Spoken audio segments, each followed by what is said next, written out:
মাংস খেতে তো আমরা সবাই খুব পছন্দ করি। আর এইভাবে রান্না করলে মাংস তো ভালো লাগে না খেতে। তো এইভাবে মাংসের পকোড়ি একবার বাড়িতে বানিয়ে দেখবে। আর বেশি টাইমও লাগবে না, কম সময়ের মধ্যে বানিয়ে নিতে পারো। আর বিকেলবেলা চায়ের সাথে বা টমেটো সসের সাথে খেতে খুব ভালো লাগে। এই মাংসের পকোড়িটা একবার খেলে আর ভুলতে পারবে না, তখন মনে হবে বাড়িতে এইভাবেই মাংসের পকোড়ি বানিয়ে নেবো বারবার। হ্যালো বন্ধুরা, ভবানী কুকিং চ্যানেলে তোমাদের সবাইকে জানাই স্বাগত। আর আমি আজকে নতুন ভিডিও নিয়ে এসেছি। আজকে বানাবো মাংসের পকোড়ি। তো মাংসের পকোড়ি কিভাবে বানাবো চলো ভিডিওটি দেখতে থাকো।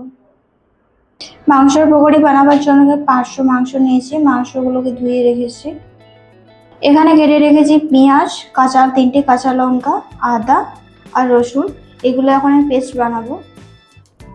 পেঁয়াজ, রসুন, কাঁচা লঙ্কা, আদা পেস্ট বানানো হয়ে গেছে। আর এখানে আমি মশলা নিয়েছি জিরে পাউডার, ধনে পাউডার, হলুদ, লঙ্কা গুঁড়ো আর দারচিনি অতগুলো পাউডার দিয়েছি। আর মিট মশলা আছে।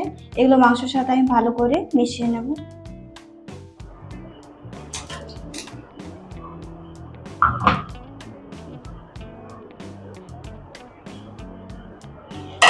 সব মশলাগুলো দিয়ে দিয়েছি, এবার ভালো করে মেখে নেব।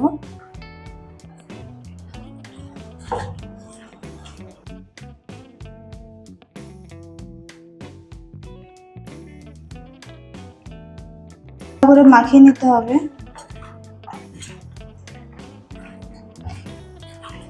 এখন আমি নুন দেব। নুন দেওয়ার পর আবার ভালো করে মাখিয়ে নেব।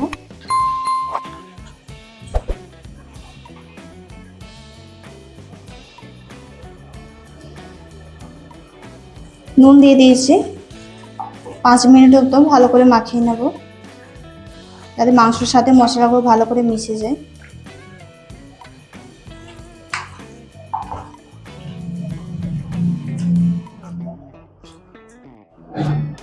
মাংসের সাথে মশলা মাখানো হয়ে গেছে, ভালো করে মিশিয়েছি। আর যত একটু টাইম ধরে ভালো করে মাখানো যায় খেতে তত টেস্টি হবে। এরপর আমি এখন দিয়ে দেব বেসন।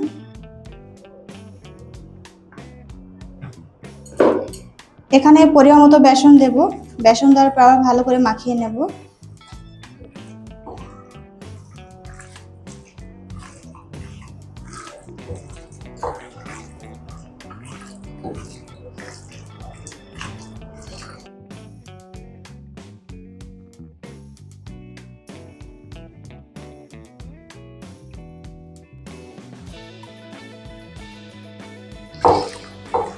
একবার বেশি করে বেসন দেব না, অল্প অল্প করে বেসন দেব, তারপর মাখিয়ে নেব।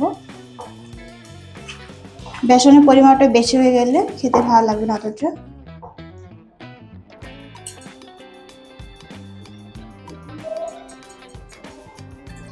অল্প করে আবার বেসন দিয়ে দিলাম, এরপর আবার ভালো করে মাখিয়ে নিচ্ছি।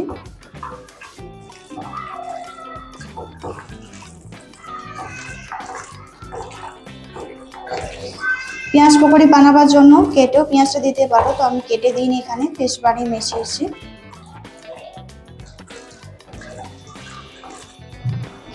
বেসন দিয়ে ভালো করে মাখানো হয়ে গেছে মাংসটা আমার। আর আমি এখানে জল ব্যবহার করিনি, পেঁয়াজের পেস্টটা বানিয়েছিলাম তো ওটাতেও জল বেরোয়, আর এমনিতে মাংসের মধ্যে নুন দিলে তো জল বেরোয়, তো ওটাতে আমার হয়ে গেছে, জল দিতে লাগেনি এক্সট্রা।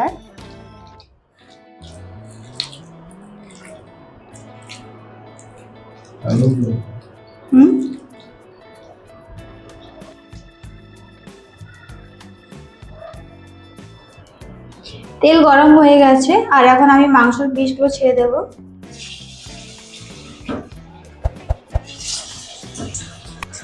এখন বেশি জাল দেওয়া যাবে না, গ্যাসের আঁচটা লো মিডিয়াম করে রেখে দিতে হবে।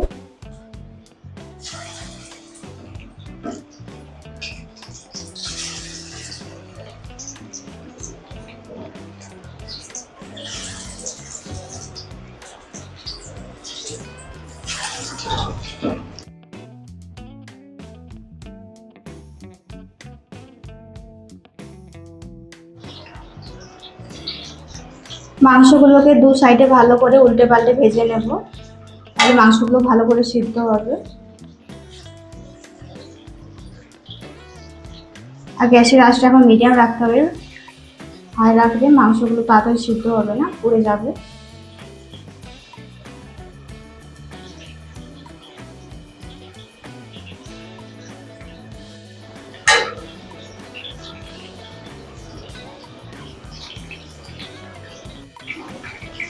মাংসের পকোড়িগুলো এখন হয়ে এসেছে, দেখতেই পাচ্ছ লাল লাল হয়ে গেছে। আর কিছুক্ষণ পরে পরে একটু উল্টে দিতে হবে যাতে নিচে না বসে যায়। আর দেখতে কি সুন্দর লাগছে, কালারটাও ভালো এসেছে। মাংসের পকোড়িগুলো হয়ে এসেছে আর কি সুন্দর লাল লাল কালারটা এসেছে। এরপর এগুলো তুলে আমি প্লেটের মধ্যে রেখে দেব। আর যে মাংসগুলো আছে সবগুলো এইভাবে আমি ভেজে নেব।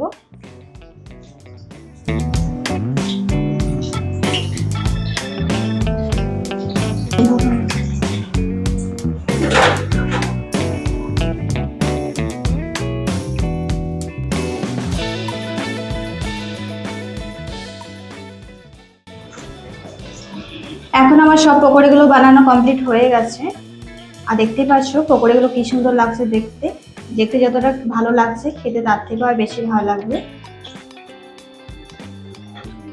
আর গন্ধটা খুব সুন্দর আসছে মাংসের পকোড়ি।